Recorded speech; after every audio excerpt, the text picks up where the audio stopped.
Ibu-ibu nih sholat Jumat tadi? Hah? Sembahyang zuhur. Perempuan yang hadir ke masjid mendengar khutbah, maka dia ikut sholat Jumat. Tidak perlu lagi sholat zuhur. Perempuan yang sholat Jumat tidak perlu lagi sholat zuhur, karena zuhur penggantinya adalah Jumat. Tapi perempuan tidak wajib sholat Jumat. Kalau ada suami ibu yang tidak sholat Jumat, berarti perempuan.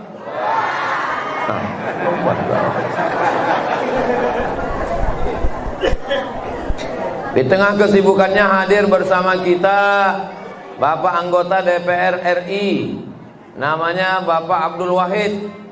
Kenal Bapak Ibu semua? Ini orangnya. Ini Pak Wahid. Kalau Tuan pergi menjahit kain bergambar jamur, ini Bapak Abdul Wahid, dia ini calon gubernur. Sudah nampak balehonya dengan Ustaz Somad. Kalau Tuan pergi sholat Jumat, jangan lupa bawa kain. Kalau sudah ada kawan Ustaz Somad, jangan lagi yang lain. Jelas? Enggak. Berikut saya jawab beberapa pertanyaan. 1. Saya mau tanya tentang fikih sholat. Apakah boleh waktu sholat zuhur dan asar baca iftitahnya Allahumma ba'id baini wa baina khataayaya kama ba'adta bainal masyriqi wal maghrib?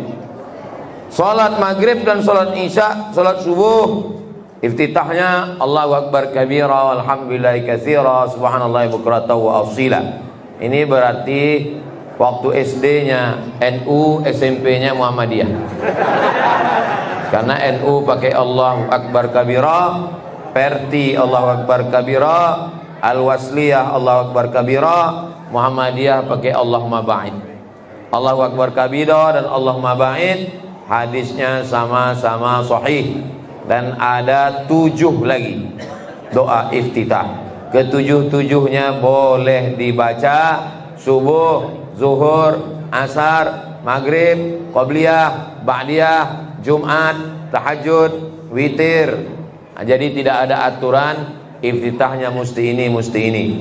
Di mana bisa kami dapat doa iftitah yang banyak ini? Sudah ditulis dalam buku 99 tanya jawab sholat. Siapa yang menulis bukunya? Abdul Somad. Cari. Demikian juga waktu sujud. Waktu sujud saya baca subhanakallahumma rabbana wa bihamdika Allahumma firli waktu malam. Lalu kemudian subhana rabbiyal a'la wa bihamdi waktu siang.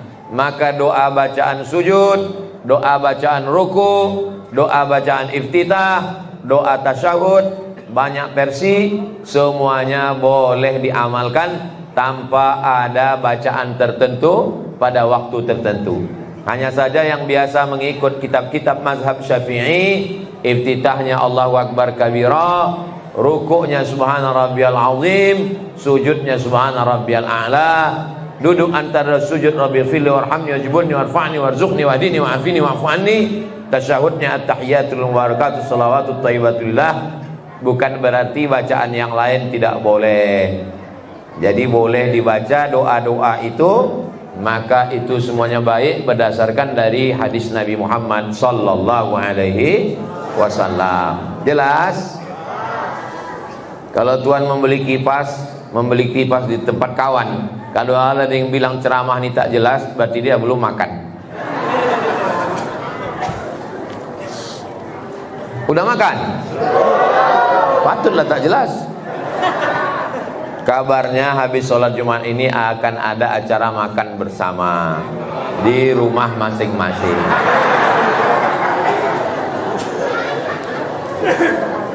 Saya membawa teman ke showroom untuk beli mobil. Saya tahu kawan saya ini beli secara kredit dengan bank konvensional. Setelah ACC, pembelian pihak bank memberi saya 4 juta. Apa hukum duit itu Pak Ustadz? Haram. Kenapa haram? Karena berkontribusi dalam transaksi riba. Mana dalilnya? La'anallahu akilar riba. Allah melaknat orang yang makan riba. Wa katibahu, yang menulisnya, pegawai-pegawai yang menulis. Wa syahidaihi, wa mukilahu, orang yang diwakilkan, orang yang dikasih makan duit riba, anak bini yang makan riba. Wa syahidaihi, 2 orang yang jadi saksi. Waktu itu transaksi ada saksi, saksi pun kena. Kulluhum sawa, semuanya sama. Tidak ada alasan orang Riau masih lagi pakai riba, karena Bank Riau Kepri sudah berubah menjadi bank syariah. 3 bank syariah, bank daerah yang jadi bank syariah total. Pertama Bank NTB, kedua Bank Aceh, ketiga Bank Riau Kepri. Tak ada alasan. Kalau tinggal di Amerika, di Australia, kenapa kau pakai konvensional? Tak ada bank syariah. Tapi di Riau tak ada alasan. Beralihlah ke bank syariah. Jadi yang udah temakan duit 4 juta ini, ambil duit 4 juta, serahkan ke lembaga yang dinikmati orang banyak, masolih ammah. Kalau bapak ibu punya tabungan di bank 1 miliar, dapat bunganya. Bunganya tak boleh dibelikan ke makanan, tak boleh dibelikan ke minuman, tak boleh untuk ganti ban mobil, tak boleh untuk buat pagar, tak boleh untuk beli baju. Lalu kemana bunganya? Serahkan ke masolih ammah, kepentingan umum. Mana kepentingan umum? Masjid. Yang punya banyak duit riba datang kemari, serahkan ke Masjid Taufik wal Hidayah. Yayasan Tabung Wakaf Umat, habis jembatan Leton sampai Simpang Bingung, belok kiri ada pesantren Nurul Azhar, Yayasan Tabung Wakaf Umat. Kasih. Waktu nyerahkan duit itu kasih aja ke Ustadz Al-Nom. Jangan bilang, Ustadz Al-Nom ini ada duit haram nih sedikit. Gak usah, kasih aja.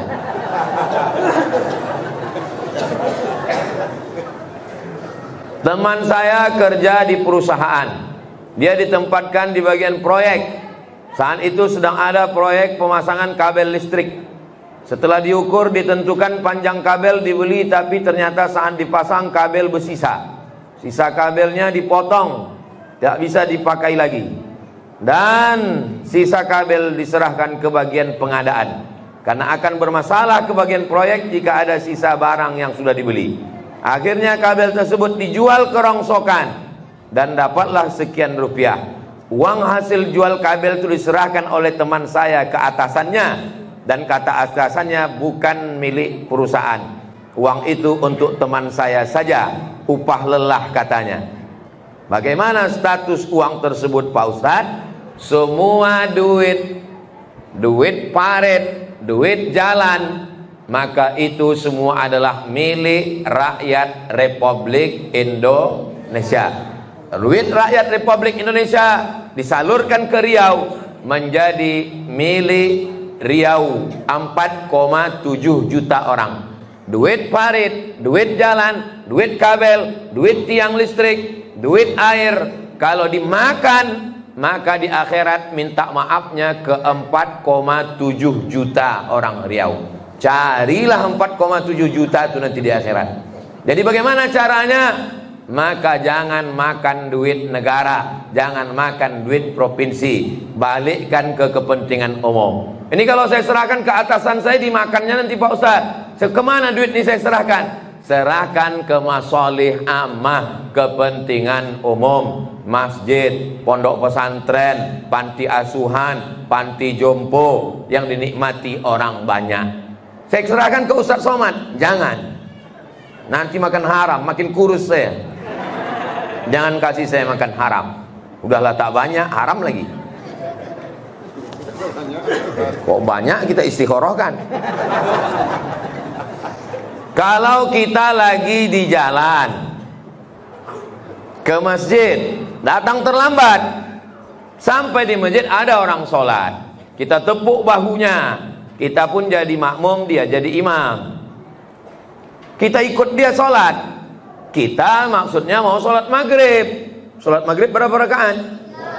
Rupanya imam kita ini sholat isya jamak takdim. Musafir dia, mampir ke Masjid Taufik Wal Hidayah. Rupanya dia sholat isya 4 rakaat, tidak dikosornya jamak. Si makmum 3 rakaat. Waktu rakaat 1 ikut, rakaat 2 ikut, rakaat 3 si makmum selesai, hanya 3 rakaat. Si imam 4 rakaat. Kalau diikutnya berarti maghribnya berubah jadi 4 rakaat. Mana ada maghrib 4 rakaat? Nah, semana pilihannya? Hebat penanya nih, dikasihnya pula saya 4 jawaban A, B, C, D.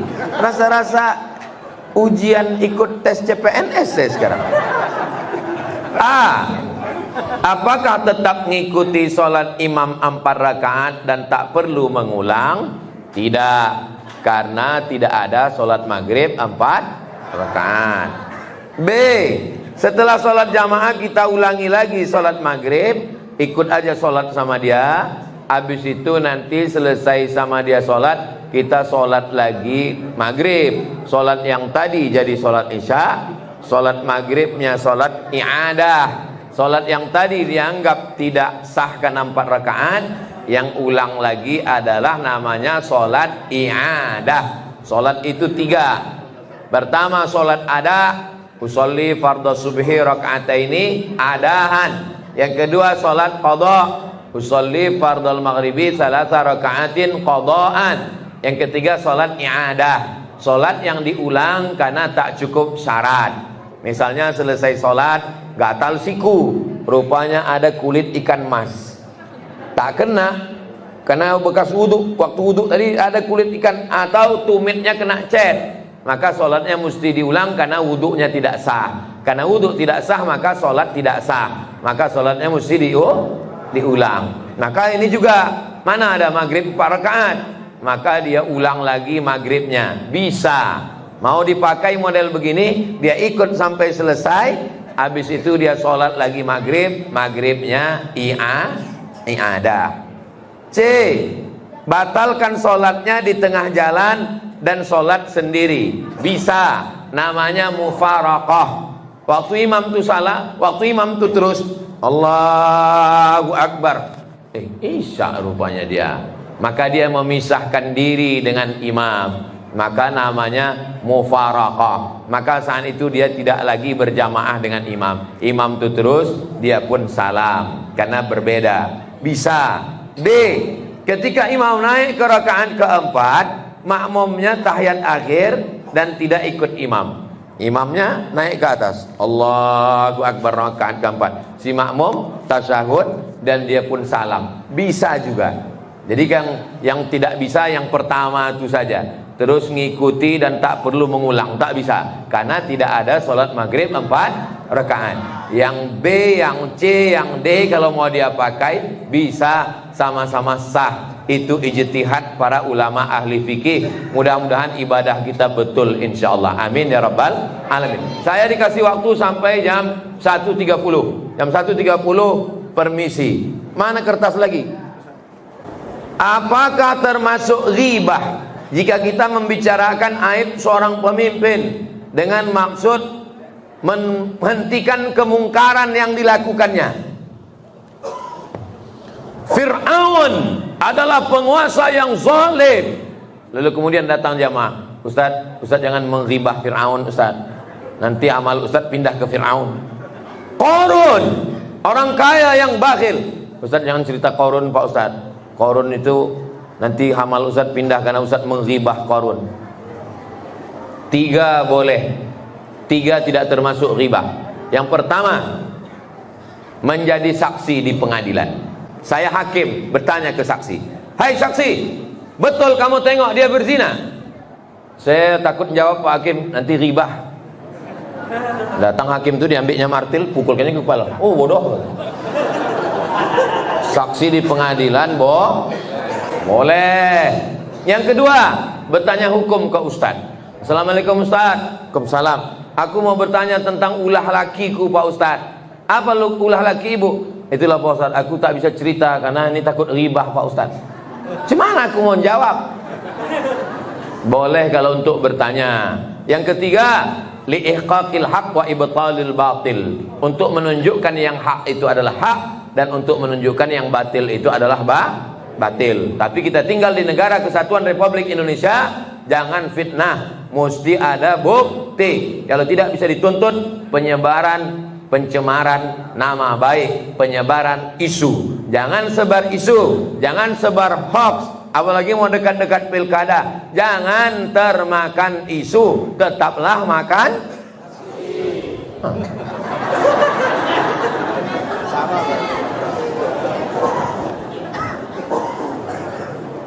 Saya nama titik-titik, tak boleh sebut nama, menjaga kode etik jurnalistik. Masjid Taufik Wal Hidayah sudah lama berdiri. Saya tahu, saya pernah ceramah sini 10 tahun yang lalu. Setiap jamaah selalu mengadakan doa bersama, yasinan, maulid Nabi, DLL. Tapi sekarang ada sebagian mengatakan hal itu bid'ah, paham kuno, pengikut ajaran orang tua, agama keturunan. Apakah benar orang kita dulu mengikuti ajaran salah dan sesat? Tidak boleh beramal kalau tidak ada dalil. Oke, kita bahas satu-satu tentang masalah doa bersama. Mana dalilnya doa bersama? Ad-da'i wal mu'ammin fi ajri sawa. Orang yang berdoa dan yang mengaminkan pahalanya sama. Saya berdoa, Allahumma inna nas'aluka salamatan fid din. Siapa yang berdoa? Saya. Siapa yang mengaminkan? Yang berdoa dan yang mengaminkan pahalanya sama, kata Nabi. Sekarang saya tanya, mungkinkah berdoa bersama itu diharamkan padahal dapat pahala? Paham? Dua, Nabi naik ke atas mimbar. Mimbar Nabi itu 3 tangga. Cie, 2, 3. Waktu di tanggonan pertama, amin, kata Nabi. Tanggonan kedua, amin, kata Nabi. Tangga yang ketiga, amin, kata Nabi. Kata sahabat, tak ada angin, tak ada hujan, kenapa kau bilang amin, amin, amin? Karena tadi ada Jibril berdoa. Kata Jibril, bu'dan liman adraka Ramadan falam yughfarlah. Celakolah orang yang jumpa Ramadan tapi dosanya tak diampuni. Amin, kata Nabi. Yang kedua, bu'dan liman adraka walidahul kibara ahaduhuma aw kilahuma falam yudkhilahul jannah. Celakalah orang yang jumpa kedua orang tuanya sampai tua tapi tak berbakti, tak masuk surga. Amin, kata Nabi. Yang ketiga, celakalah orang yang disebut namamu tapi dia tak berselawat kepadamu. Amin, kata Nabi. Pertanyaannya, adakah yang berdoa dan yang mengaminkan dalam hadis ini? Siapa yang berdoa? Jibril. Siapa yang mengaminkan? Jelas? Enak kalau ceramah di tempat orang cerdas. Jamaah-jamaah Taufik Wal Hidayah ini cerdas-cerdas semua. Tentang berdoa bersama ada dalilnya. Mana dalil lain? Qad ujibat da'watukuma, doa kalian berdua sudah dikabulkan. Yang berdoa Nabi Musa, yang mengaminkan Nabi Harun. Tapi dalam ayat itu dikatakan doa kalian berdua dikabulkan. Siapa yang berdoa? Nabi Musa. Siapa yang mengaminkan? Nabi Harun. Doanya dikabulkan Allah. Doa berdua lebih makbul daripada sendiri karena berjamaah. Jadi tentang doa bersama ada dalilnya. Saya hanya nunjukkan dalil aja. Masalah mau tak mau tak bisa kita paksa. Saya cuma nunjukkan calon gubernur aja. Masalah mau tak bisa kita paksa. Jangan fokus ini dulu. Tentang masalah yasinan, membaca yasin bersama-sama. Yasin wal Qur'anil Hakim innaka laminal mursalin. La aqulu alif lam mim harf. Alif lam mim tidak dihitung satu huruf. Alif satu huruf, lam satu huruf, mim satu huruf. Setiap huruf dibalas 10 kebaikan. Yasin wal Qur'anil Hakim. Dapat pahala atau tidak dapat pahala? Dapat. Berapa huruf? Wakeh tenan. Ada orang Jawa sini? Pripun kabare? Ape? Banyak juga orang Jawa. Banyak pahalanya baca Yasin. Iqra'ul Qur'an bacalah Al-Quran, fa innahu ya'ti yaumal qiyamah, Quran akan datang pada hari kiamat nanti. Yasin itu Quran atau tidak Quran? Kalau gitu boleh dibaca? Wajib. Boleh, wajib. Iqra'ul Quran, bacalah Quran. Likulli syai'in qalbun, segala sesuatu punya hati. Wa qalbul Quran Yasin, hatinya Al-Quran adalah Yasin. Makanya sebelum ngapal Quran, hafal dulu ya Yasin, karena Yasin itu hatinya Al-Quran.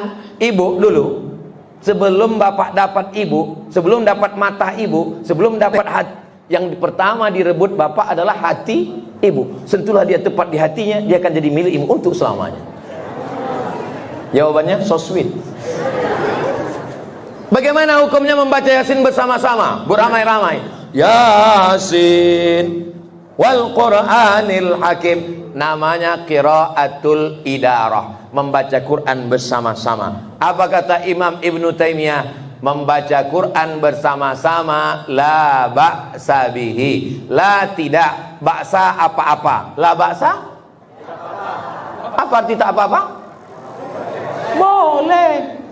Apa dalam mazhab Syafi'i? Kata Imam Nawawi, membaca Quran bersama-sama mustahabun, dianjurkan karena membangkitkan semangat. Tapi kalau baca Quran bersama-sama, tolong ngaji tajwidnya sama, karena kalau tak sama, nanti yang tajwidnya salah disangkanya bacaannya betul.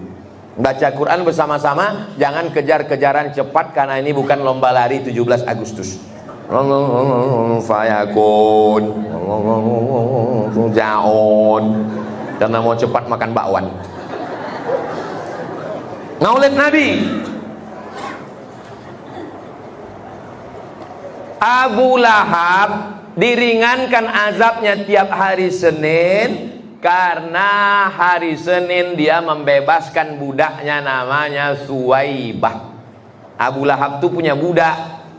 Budak di situ bukan budak Bengkalis, budak hamba sahaya. Budak inilah yang datang ke rumah memberi kabar, Tuan Abu Lahab, ya, keponakan muda lahir anak Aminah. Laki-laki apa perempuan? Laki-laki. Saking senangnya Abu Lahab, kau hari ini kubebaskan. Maka setiap hari Senin diringankan azabnya.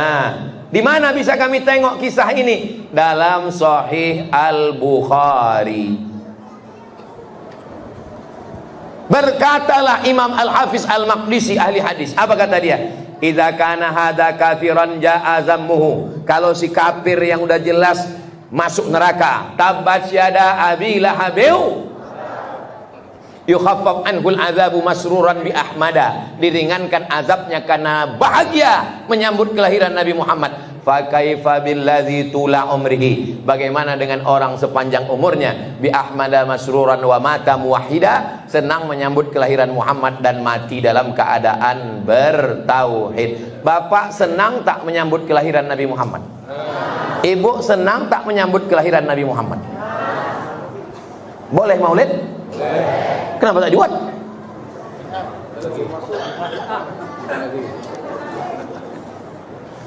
Bid'ah itu kalau tidak ada dalil sama sekali, dari jauh dari dekat baru bid'ah. Melanggar Quran, melanggar hadis, melanggar ijma', melanggar qiyas baru bid'ah. Selama masih ada dalilnya maka tidak bisa disebut dengan bid'ah. Doa bersama ada dalilnya, baca Yasin bersama ada dalilnya, tahlilan ada dalilnya, maulid Nabi ada dalilnya. Maka kalau ada orang membid'ahkan, bid'ah, buat aja, kuat-kuatan aja. Kuat dia bilang bid'ah, capek kita, batal acara. Kuat dia bilang bid'ah, kita buat 40 hari, capek dia, bid'ah. Ustadz buat bid'ah, kami buat maulid Nabi di pondok, bagi nasi kotak 1.500. 500 dari Ustadz Al-Nob, 1.000 dari saya. Pukul gendang, tolak, sama capek. Beda. Mati, berdatangan beribuan orang. Nanti tahun depan kita buat maulid di Jalan Sudirman, dari mulai tepi Sungai Siak sampai ke airport. Nanti kita buat di syuting pakai helikopter dari atas, biar supaya yang membid'ahkan maulid langsung pingsan, naik darah tinggi, yang mati dia langsung. Setuju? Banyak yang setuju nih. 5 menit lagi. Setiap suami saya hari ulang tahun ada merasa takut dalam diri saya. Berarti kami tidak lama lagi akan selalu bersama. Kenapa nunggu ulang tahun? Rupanya malaikat maut itu datang nunggu ulang tahun. Jaga 4 sehat 5 sempurna. Habis jogging mati. Jaga 4 sehat 5 sempurna. Habis makan sambal belacan mati. Kenapa pula takut nunggu ulang tahun? Saya tak pernah berpikir ulang tahun. Setiap malam saya tidur, Bismika, Allahumma, ahya wa amut. Mati aku malam ini. Masih hidup, berarti Allah izinkan aku beramal. Apa pula nunggu ulang tahun? Kelamaan, besti.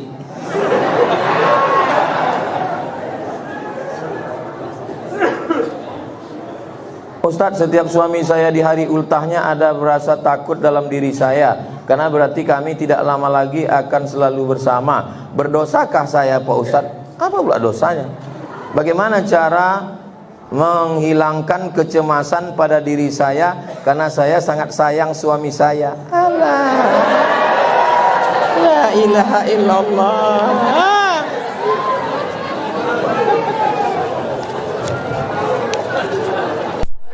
Sekarang coba balik. Itu tadi ibu kan bilang kalau laki mati dulu. Kalau ibu mati dulu. Sekarang ku tanyalah bapak, cemana kalau ibu itu mati dulu pak? Sekarang ku tanya, kalau mati bapak nih ibu mau ikut?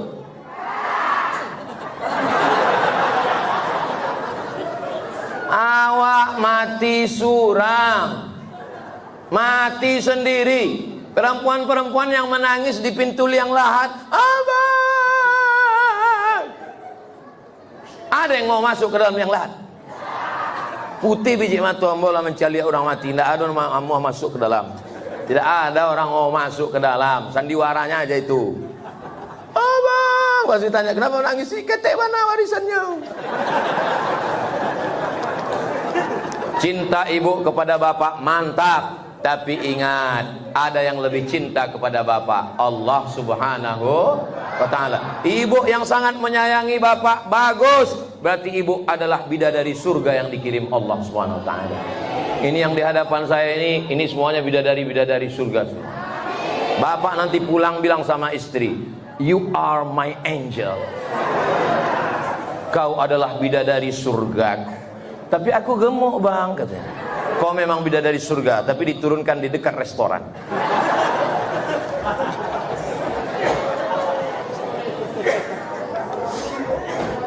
Ustadz, Jumat berkah di masjid dengan menyediakan makanan.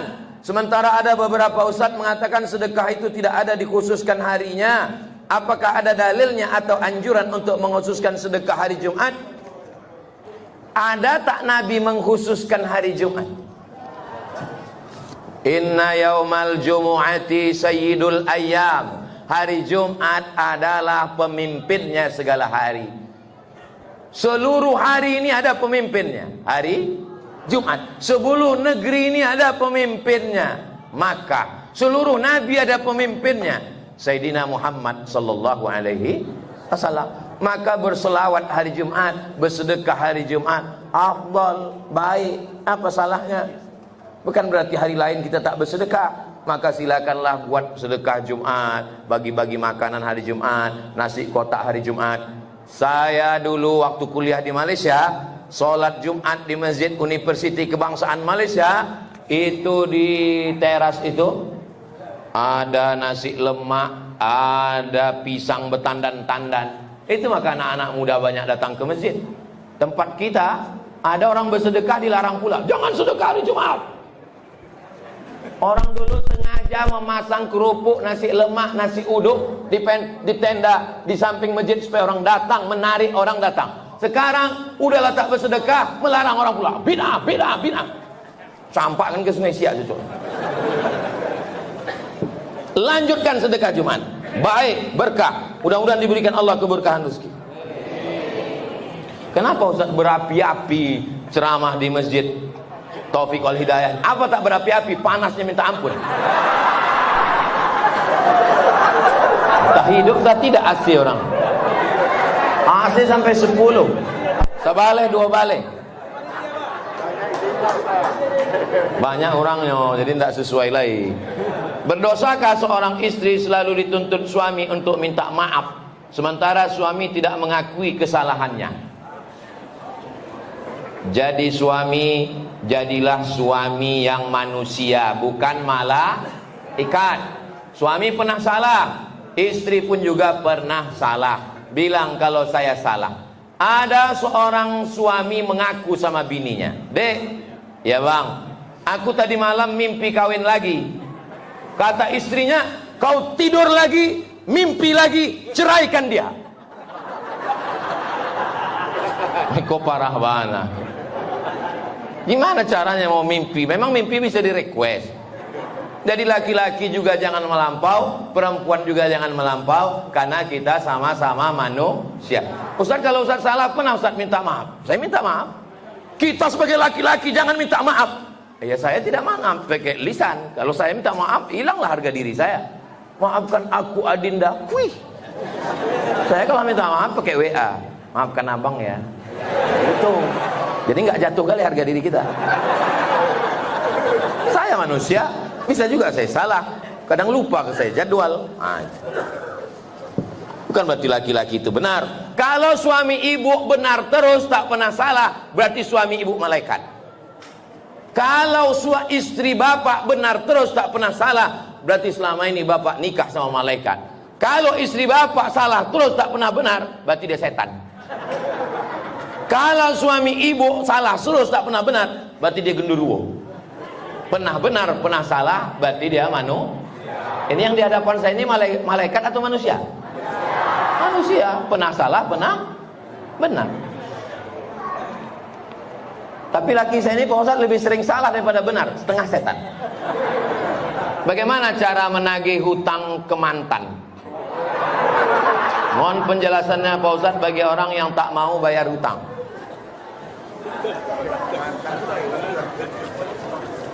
Yang pertama, surat Al-Baqarah ayat 282. Tengok, satu halaman. Iza tadayantum bidainin ila ajalin musamman faktubu. Tulis, ku pinjam duit kau, ku balikkan tanggal 1 Oktober 2024. 1 Oktober 2024 tagih, datang, bayar. Turun ayat yang kedua. Fa in kana dzu usratin fanaziratun ila maisarah. Kalau dia tak bisa bayar, kasih dia tenggat waktu. Kau bayar? Aku belum sanggup bayar. Oke, ku kasih tanggal 1 Januari 2025.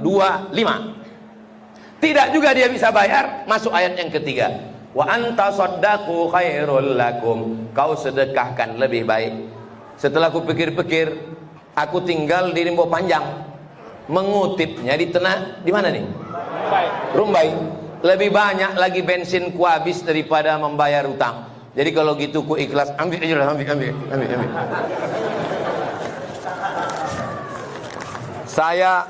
Saya berfoto di rumah orang di Bogor. Di depan pintu garasi rumahnya tertulis, jangan memberi pinjaman. Memberi pinjaman menambah musuh. Memberi pinjaman menambah musuh. Menagihnya sakit jantung, meminjamnya manis, bukan main mukanya. Nengok mukanya aja kena diabetes kita. Tapi giliran membalikkan, ya Allah, ya Rasulullah. Apa hukumnya kalau kita masih terkenang sama pacar lama?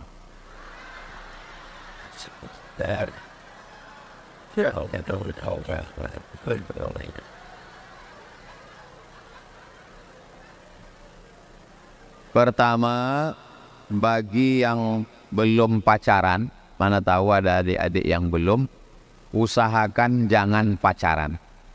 Karena kalau kalian pacaran apalagi playboy cap tupai kan, lumpek siko, habis pokok kelapa itu semua. Dari mulai kelapa puyuh, kelapa hibrida, kelapa hutan, habis semua. Playboy cap gayo. Saya alhamdulillah selama di Mesir 4 tahun. Dari 98 sampai 2002 tidak pernah pacaran sekali karena tak dapat. Persaingan ketat. Ya, jadi usahakan bagi yang belum. Bagi yang sudah sempat, maka lupakan, cari yang lebih cantik. supaya file-filenya terdelete segera. Sibukkan pikiran. Mulut bisa disuruh diam, tangan bisa disuruh berhenti, tapi pikiran tak bisa. Pikiran itu liar, berpikir kemana-mana. Itulah mengapa ulama menyuruh banyak selawat. Pak Kiai, Pak Ustadz, Tuan Guru, apalah amalan yang cocok untuk saya? Banyak berselawat. Karena dengan berselawat itu mengalihkan pikiran. Allahumma sholli ala sayyidina Muhammad wa ala ali sayyidina Muhammad. Allahumma sholli ala sayyidina Muhammad wa ala ali sayyidina Muhammad. Allahumma sholli ala sayyidina Muhammad wa ala ali sayyidina Muhammad. Tapi kalau kita jumpa orang tarekat, tidak. Pas kita tanya, apalah amalan Tuan Guru? Banyak zikir ismu zat. Allah, Allah, Allah, Allah, Allah, Allah, Allah. Baru saya paham. Ternyata pikiran itu ketika diajak berzikir, mengalihkan dari satu konsentrasi ke konsentrasi. Jadi kalau nanti ada ustadz yang mengajarkan, banyak-banyak subhanallah, banyak-banyak alhamdulillah, banyak-banyak la ilaha illallah. Sebenarnya dia diajak mengajarkan ingin mengalihkan dari satu fokus ke fokus yang lain. Nah, jadi usahakan untuk keluar dari satu kotak, out of the box. Ini kotak ini ada racun bocor. Kita sudah terkontaminasi, maka kita keluar dari kotak itu ke kotak yang lebih harum, yang lebih wangi, yang lebih baik. Setiap kita ingat, jangan lagi di follow IG-nya. Jangan lagi menjadi friend di Instagram. Jangan lagi ikut, jangan lagi nge-tweet, jangan lagi di like. Karena bermain-main api. Enggak apa-apa Ustaz, kan menyambung silaturahim. Reuni SMP, reuni SD, reuni buka bersama antar reuni SMP, SMA sampai tak sholat maghrib. Idul Fitri ketemu lagi halal bihalal. Mulailah dia bertanya-bertanya, mana laki kau? Itu yang lisut itu. Gantilah abang lagi. Berawal dari kembali tukaran nomor, kontak-kontak, merasa nyaman, curhat, terjadilah apa yang terjadi. Ingat, udah macam kawan saya, udah macam abang saya, udah macam saudara saya. Berawal dari macam, berakhir dengan macam-macam. Waspadalah. Kejahatan terjadi bukan karena ada niat dari pelaku, tapi juga karena istri kurang pengawasan. Jadi kalau ada bapak-bapak merasa tersiksa, Pak Ustadz, aku ini tersiksa kailah sama istriku ini Pak Ustadz. Setiap aku pergi dia bertanya, abang pergi kemana, sama siapa, jam berapa pulang, mana kunci mobil, mana duit, mana gaji. Sesungguhnya mereka sayang sama bapak supaya tidak dilarikan pelaku. Betul kan Bu? Betul kata dong. Saya waktu tausiah, datanglah bapak-bapak bertanya, Ustadz, ya, apa hukumnya takut sama istri? Saya bilang, bapak takut? Takut kan enggak usah. Saya bilang, orang yang takut sama istri, itu nanti kalau mati, dia tak kena azab kubur. Kok bisa Pak Ustadz? Karena pas mau diazab malaikat, kata malaikat satu lagi, ini tak usah kita azab, karena udah azab kali.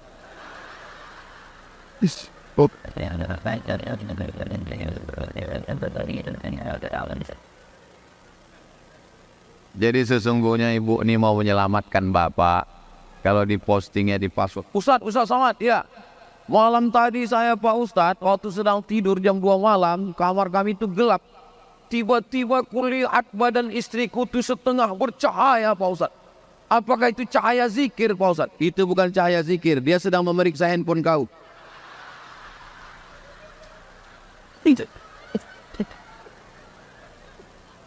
Takut dia mantan pacar kau mau WA. Mudah-mudahan Bapak Ibu semuanya sakinah mawaddah warahmah. Ibu usahakan seperti bidadari surga di rumah, mengalahkan semua mantan-mantan pacar Bapak. Penyakit perempuan ini sekarang, tapi ini tak ada di BRKS teman-teman. Kalau di depan orang dia macam bidadari, pas di rumah beda-beda tipis sama mak lampir. Padahal perempuan itu bersolek untuk suami, bukan untuk laki orang. Ini kalau di depan laki orang, skincare. Muka putih, leher hitam. Kunci mendengar tausiah Ustaz Somad itu satu, jangan tersinggung. Karena beberapa jamaah tersinggung meninggal. Ustadz Somad, ayah saya pada 8 Ramadan, innalillahi wa inna ilaihi raji'un. Apakah ahli waris wajib membayar zakat fitrah? Yang wajib membayar zakat fitrah itu siapa dan kapan? Hari ini hari terakhir Ramadan. Ini terakhir Ramadan. Nanti maghrib azan berarti masuk Ramadan. Wajib membayar zakat fitrah itu siapa yang hidup sejak azan maghrib nanti sampai khotib besok naik mimbar. Itulah yang wajib membayar zakat fitrah. Jadi kalau azan maghrib nanti jam 6.30, besok khotib naik jam 7.30, berarti yang wajib membayar zakat fitrah orang yang hidup selama 13 jam. Jadi kalau ada orang meninggal hari ini setelah asar, meninggal dia, apakah wajib bayar zakat fitrah? Tidak wajib. Kenapa? Karena sebelum maghrib dia sudah mati. Jadi kalau ada di antara bapak ibu yang tak mau bayar zakat fitrah, meninggal sebelum asar. Tapi Pak Ustadz, kami di masjid kami sudah dikutip seminggu sebelum malam Idul Fitri. Itu namanya waktu ibahah, waktu boleh membayar, bukan waktu wujub, bukan waktu wajib. Misalnya seminggu sebelum Idul Fitri sudah store ke masjid, bayar. Habis asar hari terakhir mati. Udah terhitung sedekah, dia pula diminta. Pak pengurus minta, kata Ustaz Somad belum wajib. 2,5 kilo diminta, pelit kali dia. Ibu mengandung anak. Pas azan maghrib malam itu lahir. Namanya maghrib aidil. Kamu dulu lahirnya malam Idul Fitri. Apakah wajib bayar zakat fitrah? Wajib dibayarkan orang tuanya. Karena dia lahirnya di waktu wujub. Waktu khotib naik ke atas mimbar. Ini ibu hamil tua. Allahu Akbar, Allahu Akbar, Allahu Akbar. Lahir anak. Tak wajib. Karena dia lahirnya setelah khotib naik. Jadi bagi ibu-ibu yang hamil, yang pelit, yang bakhil, bin medit, bin kedekut, bilang sama anak tuh, jangan kau lahir ya nak ya. Setelah khotib nanti baru kau lahir ya. Aku malas sekali nyetor 2,5 kilo nih. Jadi yang 8 hari bulan Ramadan belum masuk waktu wujub. Apakah boleh bayar zakat menggunakan QRIS scan? Bayar. Aku bayarkan zakat fitrahku, zakat malku untuk aku, anakku tunai sah. Sunat, bukan rukun, bukan syarat, bukan wajib. Sunat, niatnya wajib, tapi mengucapkannya dengan lafaz itu sunat. Jadi kalau ada orang yang bayar zakat melalui transfer banking, oke, enter, atau melalui kartu gesek, atau melalui QRIS, sampai, tapi tidak dapat sunat. Wa sholli alaihim inna sholataka sakanul lahum. Orang yang membayar zakat kepadamu ya Muhammad sallallahu alaihi wasallam, doakanlah mereka. Itu yang tak dapat, tapi wajibnya sudah gugur. Karena kalau dia bayarkan, ku bayarkan zakatku ini, lalu doakan barakallahu laka fima a'taita wa barakallahu laka fima abqaita wa ja'alaha laka tahuran. Tapi itu bukan wajib, itu adalah sunat. Nah, jadi bagi yang mau bayar melalui transfer banking, rekening, maka itu sah. Jelas kan? Jelas insya Allah. Kalau ada orang bilang ceramah Ustaz Somad itu tak jelas, paket kau habis. Katanya kalau bapak tidak menafkahi anak, kehidupan gak bahagia. Tapi kenapa suami saya tidak menafkahi anaknya, hidupnya bahagia? Definisi bahagia itu apa? Definisi bahagia punya mobil, punya rumah, punya duit, sehat. Bahagia bukan itu. Bahagia itu adalah sururul qalbi, tenangnya rasa hati, bimururil qada, ketika takdir Allah terjadi. Jadi bahagia itu adalah ketenangan hati. Bapak pikir, ibu pikir orang-orang yang banyak uang, banyak duit itu bahagia? Belum tentu bahagia. Kebahagiaan itu ada di dalam hati orang yang beriman. Orang yang aniaya, orang yang zalim, maka hatinya akan senantiasa risau. Apa yang dicari orang pakai narkoba? Mau tenang. Apa yang dicari orang dengar lagu musik? Mau tenang. Dia tidak dapatkan ketenangan. Orang zalim tidak akan pernah tenang. Itulah maka ramai orang pakai narkoba, sabu-sabu. Tak ada duit sabu, pakai ganja. Tak ada pakai ganja, pakai kopi, siram spiritus. Minum bukan mabuk, mati kontan. Ketenangan itu tidak dia temukan. Karena ketenangan bukan datang dari duit. Datang dari Allah. Ala bidzikrillahi tatma'innul qulub. Hanya dengan berzikir mengingat Allah, Allah haramkan mereka mendapatkan ketenangan.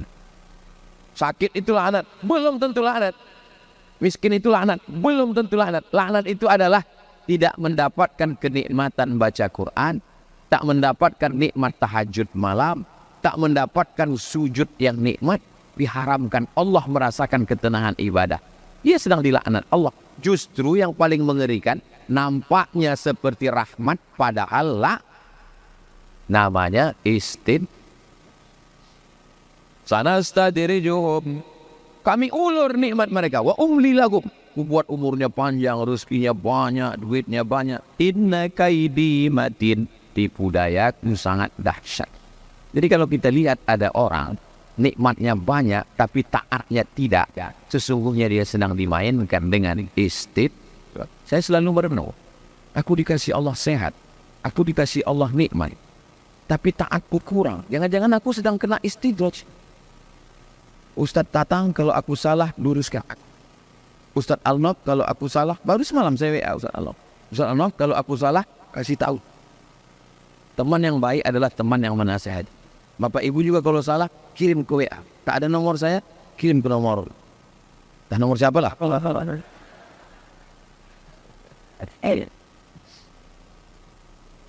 Jangan mengukur kebahagiaan dengan benda.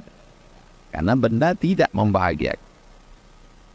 Kalaulah bahagia itu dengan benda, maka Fir'aun lebih bahagia daripada Musa.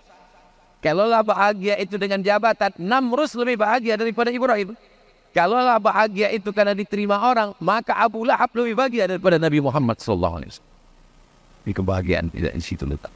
Boleh dipotong, dimasukkan ketik. Apa hukumnya jika kita meninggal masih ada pen dalam tubuh kita? Pakai pen setelah operasi. Yang masuk ke dalam tulang patah disambung pakai besi, besinya tinggal. Yang pakai gigi pakai besi di dalam tinggal. Yang pakai lutut tempurung kelapa besi sudah terbalut dengan kulit. Maka saat meninggal tidak disobek, tidak dikoyak, karena mayat juga punya kemuliaan. Jadi yang meninggal cukup saja. Tapi kalau suami ibu pakai gigi emas, waktu pas begitu selesai sakratul maut, cepat-cepat sambar. Sebelum mengeras dia, tak boleh menyiksa jenazah, karena jenazah orang beriman juga mulia. Yang bisa dicabut, adapun yang tidak, maka dikebumikan, dikuburkan, ikut bersama sekalian menurut para ulama. Saya tak pernah menjawab menurut saya sendiri, menurut fatwa para ulama. Intinya kaedahnya tidak boleh membuat merusak jenazah. Karena jenazah orang Islam, menyiramkan airnya pun bagi yang belum pernah ikut penyelenggaraan jenazah. Dan kalian pikir memandikan jenazah macam dorsmer.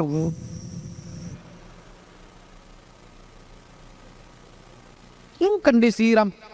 Ibu pikir memandikan jenazah itu macam memandikan anak kecil, ambil gayung. Bukan begitu. Tangan air itu disiramkan ke tangan. Jenazah tak disiramkan ke tangan. Tolong nanti kalau ada penyelenggaraan jenazah di masjid Bapak Ibu terdekat, disuruh anak ikut latihan. Jadi sekarang saya tengok di beberapa masjid penyelenggaraan jenazah yang ikut orang tuanya. Padahal mereka yang mau dimandikan nanti. Yang tua-tua tak usah ikut lagi. Kepedeannya.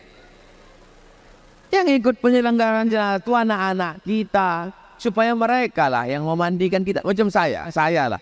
Kalau ada penyelenggaraan jenazah, untuk apa aku ikut lagi? Mak ayahku sudah meninggal. Anak-anakku lah aku suruh ikut supaya mereka memandikan aku. Nabi SAW siapa yang mengurus jenazahnya? Bukan Abu Bakar sama Umar. Abu Bakar, Umar yang memandikan jenazahnya Sayyidina Ali, Sayyidina Abbas, Sayyidina Fadl bin Abbas, Sayyidina Hasan, Sayyidina Husain, keluarga dekat. Maka ibu sampaikan, nak, aku memandikan kau 1 hari 3 kali, mandi pagi, mandi siang, mandi malam, 3 tahun kau mandikan. Aku cuma minta mandikan aku sekali saja, mandi jenazah. Yang sampai mandi jenazah itu pun dipanggilnya orang, bu, sini 100.000 mandikan makku yang. Ya kalau ibu baik, kalau tak baik, apa kata orang mandikan? Inilah masanya kata dia. Siramkannya mama lemon ini.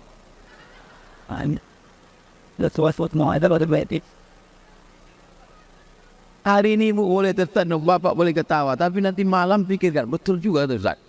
Yang sombong-sombong, petantang-petenteng, sikit-sikit marah, sikit-sikit ngamuk, dan pikir kalian tak mati. Boleh juga dipotong, masukkan ke...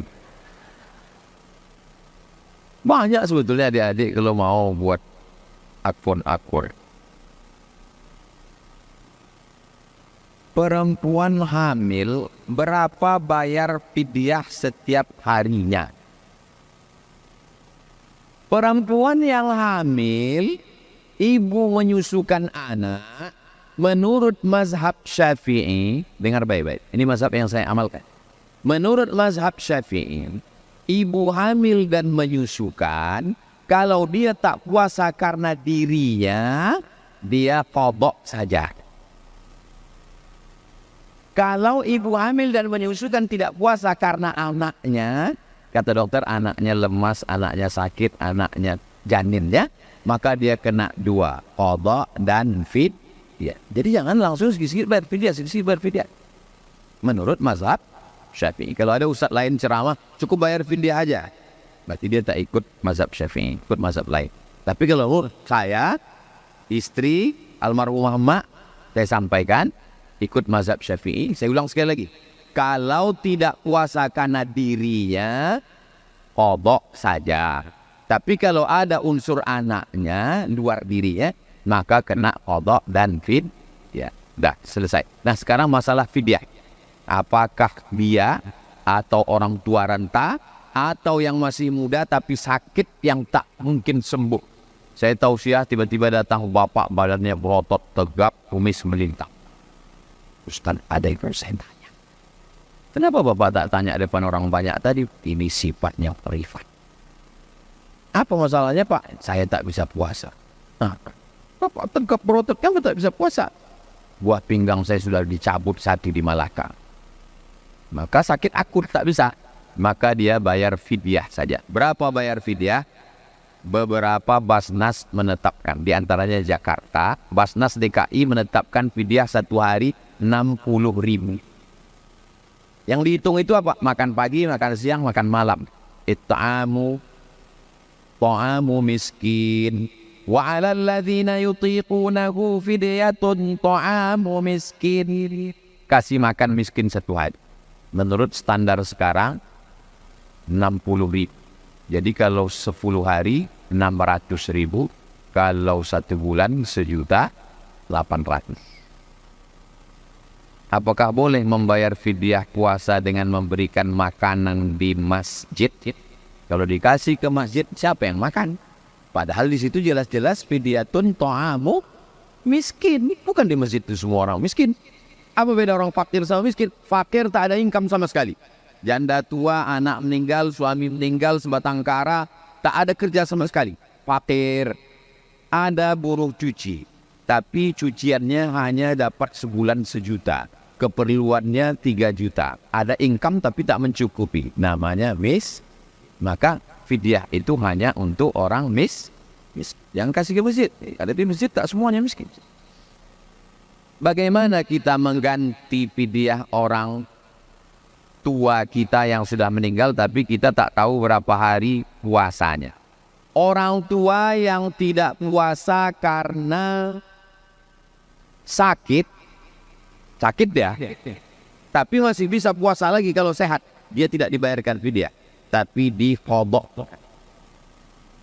Man mata, siapa yang mati, wa alaihi siyamun, punya utang puasa, somaan waliyuhu, maka ahli warisnya menggantikan puasanya. Saya tanya almarhumah mak saya. Mak dulu ada tinggal puasa, aduh, berapa hari? Saat aku mengandung kau 30 hari. Saat menyusukan tahun pertama 30 hari. Menyusukan tahun kedua 30 hari. Waktu kau kecil aku sakit-sakit. Maka saya minta dia mengqadha puasanya Senin, Kamis, Senin, Kamis, Senin, Kamis. Dia sanggup. Umurnya 70, puasa sunat Senin Kamisnya tak tinggal. Meninggal hari Senin, habis makan sahur. Dan dia sehat. Sehat walafiat, tidak ada sakit-sakit. Jadi kalau istiqomah Senin Kamis selama 10 bulan, 80 hari. 11 bulan, 88 hari. Tambah 2 hari, setahun lunas. Puasa satu anak. Ibu punya anak, 90 hari puasa ibu tinggal. Pas mau diganti tahun ketiga, lahir pula adiknya. Ulah siapa tuh? Ulah kalian. Kalian pula yang melarang mereka puasa. Bersyukurlah ibu dapat suami yang taat mengaji, pegawai BRKS. Ini. Dia memang iklan ini mesti masuk terus. Coba kalau dapat laki Fir'aun. Tapi kalau emak kita sakit umur 80. Pas Ramadan ini sakit, meninggal dia. Maka tidak diqadhakan, tapi dibayarkan fidyah. Karena dia tua renta yang tak sanggup. Yang bayar fidyah itu siapa? Tua renta tak sanggup, sakit akut yang tak mungkin sembuh. Wa 'alal ladzina yutiqunahu fidyatun, baru bayar fidyah. Jadi jangan sikit-sikit bayar fidyah, sikit-sikit bayar fidyah. Demam-demam puyuh bayar fidyah. Terakhir, kalau orang tua meninggal dan masih ada utang puasa, bagaimana cara menggantinya? Nawaitu shauma ghadin, saya niat puasa besok menggantikan puasa almarhumah emak saya lillahi ta'ala. Ustaz ada menggantikan puasa emak Ustaz? Tak ada saya gantikan, karena puasa dia berlebih-lebih. Puasa dia bertahun-tahun Senin Kamis. Kami adik-beradik cuma 2. Setahun lunas untuk saya, setahun lunas untuk adik saya. Banyak pula puasa dia dari puasa saya lagi. Tapi bapak ibu yang punya utang, bagaimana kalau kami tak ada catatannya? La yukallifullahu nafsan illa wus'aha. Allah tak membebani, kita tak tahu. Agak-agak. Tapi kalau ada catatannya, buka-buka lemarinya dapat catatan. Udah ku ganti sekian, sisa masih ada 90 hari lagi. Panggillah abang. Bang, kak, datang ke rumah ya, ada yang mau kita bagi ini. Orang tu pun berdatangan lah. Nah, datang orang tu, bagilah. Kau 10 hari, kau 10, kau 10. Mana dia surat tanah tu? Inilah dia surat tanah. Surat utang puasa mak kita. Mudah-mudahan orang tua kita diampuni Allah silap salahnya. Semua keluarga kita sakinah mawaddah warahmah. Yang ingat-ingat mantan tadi dilupakan Allah. Diberikan kita kebaikan Ramadan, keluar kita dari Ramadan diampunkan segala silap salah dosa. Islam juga memiliki simbol, dan puasa adalah bagian dari simbol. Kita jaga puasa ini. Puasa ini apa arti siam itu Pak Ustaz? Siam itu artinya imsak. Makanya jam kita itu 6. Subuh, zuhur, asar, maghrib, isya, imsak. Dan kita sudah dapat kalender dari Yayasan Tabung Wakaf Pemain. Kalender itu ada berbuka, ada imsak. Sudah bagus sekali gambar. Saya menengok tadi gambar bagus, hijau, sudah bagus, cantik. Tapi ada di bawah itu, inilah yang kurang selektif. Sahabat-sahabat, dibuatnya pula dari situ BSI. Mestinya BRKS lah. Ada BRKS ada. Ada rekening wakaf BRKS. Sama-sama masuk surga, sama-sama berjuang di ekonomi syariah. Mudah-mudahan kita semua mendapatkan kebaikan dunia akhirat insyaallah. Nah, maka ketika kita sudah masuk ke dalam bulan ini, kita pun imsak. Imsak itu artinya menggenggam. Imsak, amsaka yumsiku, imsak, menggenggam. Apa yang digenggam? Batang leher digenggam, apapun tak masuk. Mata digenggam, tak menengok. Telinga digenggam, tak mendengar yang haram. Pikiran digenggam, tak memikirkan yang tak layak untuk dipikirkan. Hati digenggam, tak terlintas apa. Oh, itu arti puasa itu Pak Ustaz. Ya, imsak. Memang betul lah yang Ustaz sampaikan ini. Memang diamalkan suami saya Pak Ustaz. Suami saya kalau bulan puasa itu memang matanya tak terbuka sama sekali. Dari terbit fajar sampai tenggelam matahari.